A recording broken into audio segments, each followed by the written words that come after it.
Hi. അപ്പം നമ്മൾ അറിഞ്ഞുകൊണ്ട് ഒരു വ്യക്തിക്ക് പോലും ഒരു പാരസെറ്റമോളിൻ്റെ ഗുളിക പോലും നമ്മൾ കൊടുക്കരുത്. നമ്മൾ സ്വയം ഡോക്ടറായി മറ്റുള്ളവരുടെ ജീവിതം നശിപ്പിക്കാനായിട്ടോ അല്ലെങ്കിൽ നമ്മുടെ ജീവിതത്തിലേക്ക് ഒരു നാശം വരാനായിട്ടോ ആരും ശ്രമിക്കരുത്. ഡോക്ടറുടെ അഡ്വൈസും പ്രകാരം ഡോക്ടർ നിർദ്ദേശിക്കുന്ന ഗുളിക കൊടുക്കട്ടെ. നമ്മൾ സ്വയം ഡോക്ടറാവാതിരിക്കുക.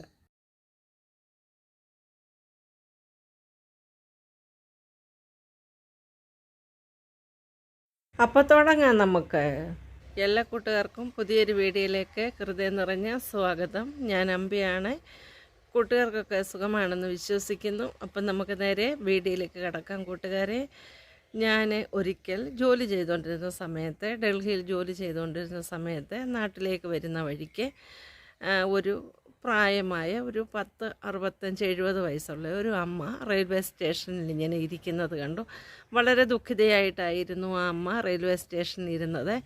എൻ്റെ അടുത്ത് തന്നെ ഇരിക്കുമായിരുന്നു. ട്രെയിൻ വരാനായിട്ട് കുറച്ച് ലേറ്റായി. അന്ന് ഒരു മണിക്കൂർ ലേറ്റായിരുന്നു ട്രെയിൻ വരാനായിട്ട്. അപ്പോൾ അമ്മ അവിടെ ഭയങ്കര ദുഃഖിച്ചിരിക്കുമ്പോൾ ഞാൻ അമ്മയുടെ അടുത്ത് ചെന്ന് ചോദിച്ചു, എന്താണ് അമ്മ ഇത്രയും ദുഃഖിച്ചിരിക്കുന്നത്? അമ്മയ്ക്ക് എവിടെ പോകാനാണെന്ന് ചോദിച്ചു. അപ്പോൾ അമ്മ മറുപടി പറഞ്ഞു, എനിക്ക് കോട്ടയത്ത് പോകാനാണ്. അപ്പം ഞാൻ ചോദിച്ചു, അമ്മ ഇവിടെ എവിടെയെങ്കിലും മക്കളുടെ അടുത്ത് വല്ലതും വന്നതാണോ, അതോ എവിടെയെങ്കിലും അമ്മ ജോലി ചെയ്യുകയാണോ? അപ്പം പറഞ്ഞു, അല്ല, ഞാൻ ഒരു വീട്ടിൽ ജോലി ചെയ്യുകയാണ്. ഒരു വലിയൊരു വീട്ടിൽ ഞാൻ ജോലി ചെയ്യുകയാണ്. വർഷങ്ങളായിട്ട് ഞാൻ ജോലി ചെയ്യുകയാണെന്ന് ആ അമ്മ എന്നോട് മറുപടി പറഞ്ഞു. ജോലിയെല്ലാം ഉപേക്ഷിച്ചിട്ട് അമ്മയ്ക്ക് നാട്ടിലേക്ക് പോകേണ്ട അവസ്ഥയാണ് അവസാനമായിട്ട് ഉണ്ടായത് എന്ന് മറുപടി വളരെ വിഷമത്തോടുകൂടി ആ അമ്മ എന്നോട് പറയുകയുണ്ടായി. അപ്പോൾ ഞാൻ താമസിക്കുന്ന ഫ്ലാറ്റിൻ്റെ നേരെ ഓപ്പോസിറ്റ് തന്നെ ഒരു ഭാര്യ ഭർത്താവും കൂടെ താമസിച്ചുകൊണ്ടിരുന്നു. എന്നോട് പറഞ്ഞിരുന്നത് അവർ ഭാര്യയും ഭർത്താവുമാണെന്നാണ്. ഞാൻ താമസിക്കുന്നതിൻ്റെ തൊട്ട് ഫ്രണ്ടിലായിട്ടാണ് അവരെന്നോട് പറഞ്ഞിരുന്നത്. അവർ ഭാര്യയും ഭർത്താവുമായിട്ട് താമസിക്കുകയാണെന്നാണ് പറഞ്ഞിരുന്നത്. അങ്ങനെ ഞങ്ങൾ നല്ല സുഹൃത്തുക്കളായി. അവർ രാവിലെ ജോലിക്ക് പോകും, വൈകിട്ട് തിരിച്ചു വരും. അങ്ങനെ ഞാനും രാവിലെ ജോലിക്ക് പോകും, വൈകിട്ട് തിരിച്ചു വരും. അങ്ങനെ എന്തെങ്കിലുമൊക്കെ അവർ വീട്ടിൽ വിശേഷപ്പെട്ട ദിവസം ഉണ്ടാക്കുകയാണെങ്കിൽ അതെനിക്ക് തരും. ഞാനുണ്ടാക്കി ഞാനത് അവർക്കും കൊടുക്കാറുണ്ട്. അങ്ങനെ വളരെ സന്തോഷകരമായി ഞങ്ങൾ ഇങ്ങനെ ജീവിച്ചു വരികയായിരുന്നു. അങ്ങനെ ഇരിക്കെ ഒരു ദിവസം, അപ്പോൾ അവരിന്ന് രാവിലെ ജോലിക്ക് പോകും, ഞാനും എൻ്റെ ജോലിക്കായിട്ട് ഞാനും രാവിലെ വീട്ടിൽ നിന്ന് ഞാനും പോകാറുണ്ട്.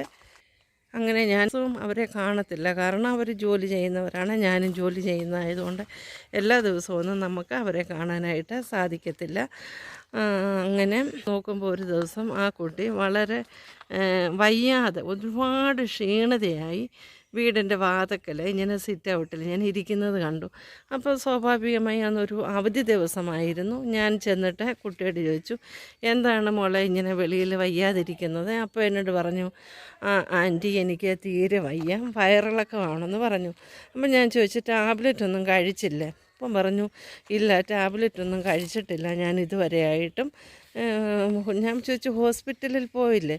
അപ്പം പറഞ്ഞു, ഇല്ല ആൻറ്റി, ഇതുവരെയായിട്ട് ഹോസ്പിറ്റലിലും പോയിട്ടൊന്നുമില്ല. അപ്പം ഞാൻ വീട്ടിൽ വന്നിട്ട് എൻ്റെ കയ്യിൽ വയറിളക്കത്തിനുള്ള മരുന്നുണ്ടായിരുന്നു, ഡിപ്പെൻഡാൾ എം എന്ന് പറയുന്ന ഒരു ടാബ്ലറ്റ്. അത് ഞാനും കഴിക്കുന്നതാണ് വല്ലപ്പോഴുമൊക്കെ വയറ്റിളക്കം വരുമ്പോൾ. അപ്പോൾ വയറ്റിളക്കമാണെന്ന് പറഞ്ഞപ്പോൾ ഞാനൊരു ടാബ്ലറ്റ് കൊണ്ടുവന്ന് കൊടുത്തായിരുന്നു, ഡിപ്പെൻഡാൾ എം ആണ്. അത് ഇടയ്ക്ക് ഞാനും കഴിക്കാറുണ്ട്. അപ്പം ഞാനത് കൊടുത്തിട്ട് എനിക്ക് ജോലിക്ക് പോകണമായിരുന്നു. ഞാനങ്ങ് ജോലിക്ക് പോയി. അപ്പോൾ തിരിച്ച് ഞാൻ വൈകിട്ട് വീട്ടിലേക്ക് വന്നുടനെ ഈ കുട്ടിയെ അവിടെ കാണുന്നില്ല, വീട് പൂട്ടിയിട്ടിരിക്കുന്നു. അപ്പം ഞാൻ അടുത്ത വീട്ടിൽ ചോദിച്ചപ്പം ഫ്ലാറ്റാണല്ലോ, അപ്പം നമ്മുടെ വീട്ടിൽ എന്തോ ഉണ്ടാകുന്നതെന്ന് അടുത്ത വീട്ടിലുള്ളവർക്ക് അത് അറിയത്തില്ല. നമ്മുടെ നാട്ടിൻപുറം പോലെ അല്ലല്ലോ വെളിനാട്, അവർക്കറിയത്തില്ല. അവർ പറഞ്ഞു, അറിയത്തില്ല, രാവിലെ ഇതുപോലൊരു വണ്ടി വന്നവത്തെ കയറിപ്പോകുന്നത് കണ്ടെന്ന് പറഞ്ഞു. ഇത്രയും മാത്രമേ അവർക്കറിയത്തുള്ളൂ. അപ്പം എൻ്റെ കയ്യിൽ വിളിച്ച് ചോദിക്കാനായിട്ട് അങ്ങനെ ഫോൺ നമ്പരും ഒന്നും ഉണ്ടായിരുന്നില്ല. ഫോൺ നമ്പരും ഒന്നും ഇല്ല, നമ്മളങ്ങനെ മേടിച്ചിട്ടില്ല. അത്രയും ഒരു ഇതില്ലല്ലോ. അപ്പം നമ്മൾ കാണും മിണ്ടും അത്രയേ ഉള്ളൂ, മേടിച്ചിട്ടില്ലായിരുന്നു. അപ്പം ഞാൻ സ്വാഭാവികമായി ഞാൻ വിചാരിച്ചിരുന്നത് അവർ ഹോസ്പിറ്റലിൽ പോയി, വയറിളക്കമാണല്ലോ, അപ്പോൾ ഹോസ്പിറ്റലിൽ കുറയാത്ത കാരണം പോയെന്നാണ് ഞാൻ കരുതിയിരുന്നത്. അപ്പോൾ പിറ്റേ ദിവസം ഞാൻ എൻ്റെ ഡ്യൂട്ടിക്കായിട്ട് പോയി. അപ്പം നമുക്ക് ഇവർ എവിടെ പോയി എന്നൊന്നും എനിക്ക് അറിഞ്ഞുകൂടായിരുന്നു. അപ്പം പിറ്റേ ദിവസം ഞാൻ എൻ്റെ ജോലിക്കായിട്ട് പോയി. അവിടെ ചെന്ന് കഴിഞ്ഞപ്പോഴാണ് എനിക്ക് മനസ്സിലാകുന്നത്, എന്നെ അന്വേഷിച്ചിട്ട് ഒരു വണ്ടി നിറയെ പോലീസുകാരെ ഞാൻ ജോലി ചെയ്യുന്ന സ്ഥലത്തേക്ക് വന്നു. എന്താണെന്ന് എനിക്ക് അറിഞ്ഞുകൂടാ. അപ്പോൾ ഇങ്ങനെ അവിടെ ഉള്ളവരോട് പറഞ്ഞു, ഇതുപോലെ എൻ്റെ പേര് പറഞ്ഞിട്ട് എന്നെ അറസ്റ്റ് ചെയ്യാൻ വന്നതാണെന്ന് പറഞ്ഞു. അപ്പോൾ വീട്ടുകാർക്കും ഭയങ്കര അത്ഭുതമായി, എന്താണിത് എന്ന് അവർക്കും അറിഞ്ഞുകൂടായിരുന്നു. അങ്ങനെ നിങ്ങൾക്കൊരു അറസ്റ്റ് വാറൻ്റുണ്ട്, അതുപോലെ നിങ്ങൾ ആ പെൺകുട്ടി വയ്യാതിരുന്നപ്പോൾ നിങ്ങളല്ലേ ടാബ്ലറ്റ് കൊടുത്തത്, ആ പെൺകുട്ടി മരിച്ചു പോയി എന്ന് പറഞ്ഞു.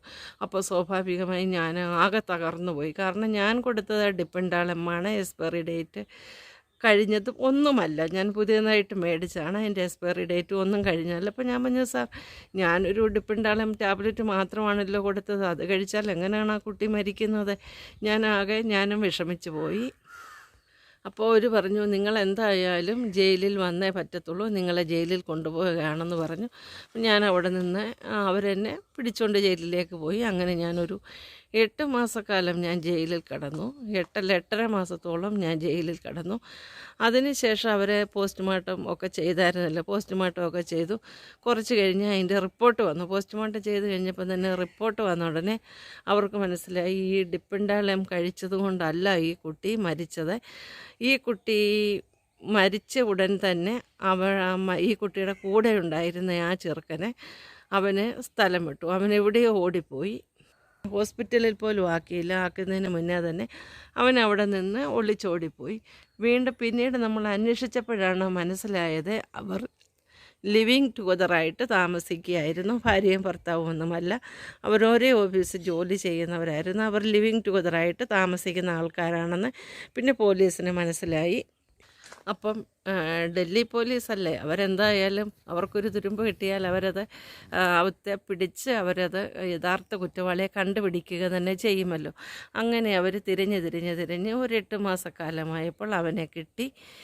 ഒടുവിൽ ഈ കേസ് തെളിഞ്ഞപ്പം തന്നെ ഞാനൊരു 8 മാസം കിടന്നു. പോസ്റ്റ്മോർട്ടം റിപ്പോർട്ട് കിട്ടിയപ്പം തന്നെ അവനെ അന്വേഷിക്കാനായിട്ട് തുടങ്ങി. അങ്ങനെ ഇരുന്നപ്പോഴാണ് ആ സത്യാവസ്ഥ മനസ്സിലാക്കിയത്. ഒടുവിൽ അവരെ അന്വേഷിച്ച് അവനെ കണ്ടുപിടിക്കുക തന്നെ ചെയ്തു. ആ കുട്ടി ഓൾറെഡി പ്രഗ്നൻ്റ് ആയിരുന്നു. അവർ ലിവിങ് ടുഗദറായിട്ട് താമസിക്കുകയായിരുന്നു. ഈ കുട്ടി പ്രഗ്നൻ്റ് ആയ ശേഷം അവനോട് പറഞ്ഞു. അപ്പോൾ അവന് ആ കുട്ടിയെ അക്സെപ്റ്റ് ചെയ്യാനായിട്ട് ബുദ്ധിമുട്ടായിരുന്നു. കാരണം അവന് വെറുതെ ഒരു ടൈം പാസിന് വേണ്ടിയിട്ട് കുട്ടിയെ കൂടെ താമസിപ്പിച്ചെന്നേ ഉള്ളൂ, അല്ലാതെ അവന് കല്യാണം കഴിക്കണം അങ്ങനെയൊന്നും ഇതൊന്നും ഇല്ലായിരുന്നു. പിന്നെ ആ കുട്ടിയോട് പറഞ്ഞു ഇതുപോലെ ടാബ്ലറ്റ് കഴിക്കാൻ പറഞ്ഞപ്പം കുട്ടി വിസമ്മതിച്ചു കഴിഞ്ഞപ്പോൾ അവനും അവൻ്റെ കൂട്ടുകാരും കൂടി എന്തൊക്കെയോ ടാബ്ലറ്റുകൾ, ഇത് അബോർഷൻ ആകാനായിട്ട് ഉള്ളതല്ല, വേറെ എന്തൊക്കെയോ ടാബ്ലറ്റുകൾ അവർ കൊടുത്തു. അങ്ങനെ ഇൻഫെക്ഷനായി കുട്ടിക്ക് ഛർദിലും വയറ്റിളക്കവും ഒക്കെ ആയി. അങ്ങനെ ഈ കുട്ടി അവശ നിലയിലായി. പിന്നെ ലാസ്റ്റ് വയറ്റിളക്കം ഒരു ശകലം പോലും കുറയുന്നുമില്ല. അങ്ങനെ ഈ വയറ്റിളക്കമാണ് ഒട്ടും കുറയുന്നുമില്ല. കുട്ടി ഓരോ ദിവസം കഴിയുന്തോറും ക്ഷീണിച്ച് വരികയാണ്. അപ്പോൾ അവർ കൊടുത്തത് ഈ കുട്ടി എങ്ങനെയെങ്കിലും ഇഞ്ചിഞ്ചായി കൊല്ലാനായിട്ട് അവർ ശ്രമിച്ചുകൊണ്ടിരിക്കുമായിരുന്നു. ആ ചെറുക്കനും അവൻ്റെ കൂട്ടുകാരും കൂടി അവളെ ഇഞ്ചിഞ്ചായിട്ട് കൊല്ലാനായിട്ട് അവർ ശ്രമിച്ചുകൊണ്ടിരിക്കുകയായിരുന്നു. അങ്ങനെ അവരുള്ള ടാബ്ലറ്റുകളൊക്കെ കൊടുത്തു. കുട്ടിക്ക് തീരെ അവശയായി. അങ്ങനെ ഇരുന്നപ്പോഴാണല്ലോ ഞാൻ കൊണ്ടുവന്ന് ആ കുട്ടിക്ക് ടാബ്ലറ്റൊക്കെ കൊടുക്കുന്നത്. അപ്പം പോലീസുകാരൊക്കെ വന്നു. അപ്പോൾ കുട്ടിയെ ഹോസ്പിറ്റലിൽ കിടന്നാണ് കുട്ടി മരിക്കുന്നത്. അപ്പോൾ അവരുടെ ഭർത്താവ് പറഞ്ഞിരുന്നു, ഇതുപോലെ അപ്പുറത്തെ ആൻറ്റി വന്നു ടാബ്ലറ്റൊക്കെ കൊടുത്തു, എന്താണെന്നൊന്നും ഞങ്ങൾക്ക് അറിഞ്ഞുകൂടാ.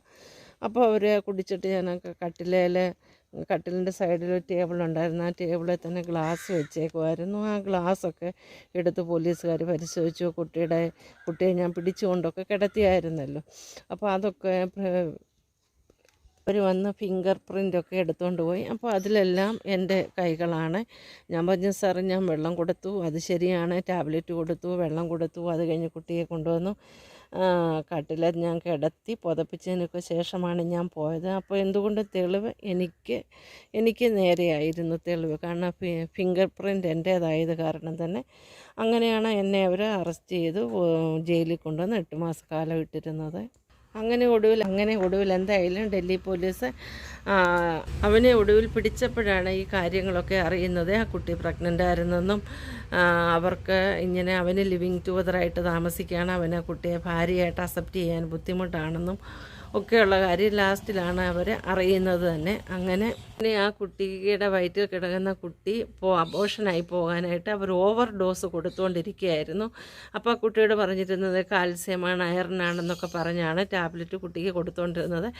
അല്ലാതെ അവൾ സമ്മതിക്കത്തില്ലായിരുന്നല്ലോ. അല്ലാതെ ടാബ്ലറ്റ് കഴിക്കാൻ ഇത് പോകാനുള്ള ടാബ്ലറ്റാണെന്ന് പറഞ്ഞ് അവൾ കുട്ടിയെ കൊണ്ട് ആ ടാബ്ലറ്റൊക്കെ കഴിപ്പിച്ചുകൊണ്ടിരുന്നത്. എൻ്റെ ഗ്രഹപ്പിഴയെന്ന് പറയട്ടെ, ഞാൻ അവിടെ ചെല്ലുകയും കുട്ടിക്ക് ഇത് കൊടുക്കുകയൊക്കെ ചെയ്തതും അതും എൻ്റെ ഫിംഗർ പ്രിൻ്റാണ് എല്ലാത്തിലും പതിഞ്ഞിരിക്കുന്ന. ആ ഗ്ലാസ്സിലും കുട്ടിയെ പിടിച്ചുകൊണ്ട് കിടത്തുന്നതും എല്ലാം ഉണ്ടല്ലോ. അത് കാരണം ഞാൻ 8 മാസത്തോളം എനിക്ക് ജയിലിൽ കിടക്കേണ്ടതായിട്ട് വന്നിട്ടുണ്ട്.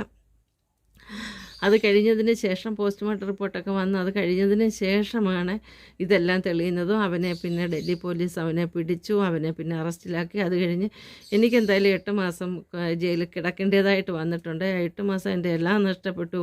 ഇറങ്ങി വന്നപ്പം ജോലിയും നഷ്ടപ്പെട്ടു, സകലതും നഷ്ടപ്പെട്ടു. പിന്നെ ഞാനൊരു ജയിൽ പുള്ളിയായ കാരണം തന്നെ വേറെ ആരും എനിക്കങ്ങനെ ജോലി തരാനും തയ്യാറായില്ല. അങ്ങനെ ഞാൻ അവിടെ നിന്ന് വളരെ വിഷമത്തോടെ ഞാൻ നാട്ടിലേക്ക് തിരിച്ചു വരികയായിരുന്നു. ഇനി എങ്ങോട്ട് പോകണം, ആര് ജോലി തരും എന്നൊന്നും എനിക്ക് അറിഞ്ഞുകൂടാ. അതുകൊണ്ട് നിങ്ങളെല്ലാവരും തന്നെ നമുക്ക് എന്തെങ്കിലും ഒരു അസുഖം വന്നു കഴിഞ്ഞാൽ ഒരു കാരണവശാലും നമ്മളൊരു പാരസെറ്റമോളിൻ്റെ ഗുളിക പോലും ഒരു മനുഷ്യർക്കും കൊടുക്കരുത്. ആ കുട്ടിക്ക് വയറിളക്കം വന്നപ്പോൾ ഡിപ്പിൻ്റെ കൊടുത്തത് കാരണമാണല്ലോ എനിക്ക് 8 മാസം ജയിലിൽ കിടക്കേണ്ടതായിട്ട് വന്നത്. അത് കാരണം ദയവായി നിങ്ങളോട് എല്ലാവരോടും എനിക്കുണ്ടായ അനുഭവം നിങ്ങൾക്കുണ്ടാവരുത് ഒരിക്കലും. ഒരു പനി വന്നാൽ നമ്മൾ ജസ്റ്റ് പാരസെറ്റമോൾ കൊടുക്കാറുണ്ട്, കാൽപോൾ, പാരസെറ്റമോൾ, അങ്ങനെ ടാബ്ലറ്റ് കൊടുക്കാറുണ്ട്. ഒരു കാരണവശാലും ഒരു ചെറിയൊരു പനി വന്നാൽ പോലും ഒരു മനുഷ്യർക്കും ഒരു ടാബ്ലറ്റ് പോലും നമ്മൾ കൊടുക്കാൻ പാടില്ല. നമ്മൾ തന്നെ സ്വയം ഡോക്ടർ ആവാതിരിക്കുക. ഹോസ്പിറ്റലിൽ പോയി അവർ ഡോക്ടറെ കണ്ട് ട്രീറ്റ്മെൻറ്റ് ചെയ്തു ഡോക്ടർ കൊടുക്കുകയാണെങ്കിൽ മാത്രം കഴിക്കുക. നമ്മൾ ഒരു ചെറിയ പാരസെറ്റമോൾ പോലും ചില സമയത്ത് കൊടുത്തു കഴിഞ്ഞാൽ അത് ഇൻഫെക്ഷൻ ആകാറുണ്ട്, സൈഡ് എഫക്റ്റ് ഉണ്ടാകാറുണ്ട്, ചിലർക്ക് സൈഡ് എഫക്റ്റ് ഉണ്ടാകാറുണ്ട്. അപ്പം ഒരു കാരണവശാലും ഒരു കൊച്ചു ഗുളിക പോലും, ഒരു പനിക്കുള്ള ഗുളിക പോലും നമ്മൾ ആർക്കും കൊടുക്കാതിരിക്കുക. നമ്മൾ സ്വയം ഡോക്ടറായി ജീവിതത്തിൽ നാശം വരുത്തി വയ്ക്കാതെ ഒരു ഡോക്ടറെ കണ്ട് ഡോക്ടറുടെ അഡ്വൈസും പ്രകാരം ഒരു ടാബ്ലറ്റ് കൊടുക്കുന്നതായിരിക്കും നല്ലത്. അങ്ങനെ ഞാൻ ജയിലിൽ നിന്ന് ഇറങ്ങി, അവൻ ജയിലിലായി. അപ്പോൾ അവർ ഭാര്യയും ഭർത്താവും ഒന്നും ആയിരുന്നില്ല. പിന്നാണ് എനിക്ക് മനസ്സിലായത്. അപ്പോൾ ഈ കാണുന്നതെല്ലാം നമ്മൾ സത്യമാണെന്ന് ഒരു കാരണവശാലും വിശ്വസിക്കരുത്. അപ്പോൾ കൂട്ടുകാരെ, എൻ്റെ ഈ കഥ നിങ്ങൾക്ക് ഇഷ്ടപ്പെട്ടു എന്ന് ഞാൻ വിശ്വസിക്കുന്നു. നല്ല നല്ല കഥകൾ ഇനിയും കേൾക്കാനായി നിങ്ങൾ എൻ്റെ ചാനലിലേക്ക് കടന്നു വരിക. ഇനിയും നല്ല നല്ല കഥകൾ ഞാൻ ഇടുന്നതാണ്. ഈ കഥ നിങ്ങൾക്ക് ഇഷ്ടമായെന്ന് ഞാൻ വിശ്വസിക്കുന്നു. അപ്പോൾ അടുത്തൊരു വീഡിയോയിൽ കാണുന്നത് വരെ എൻ്റെ എല്ലാ കൂട്ടുകാർക്കും ബായ്.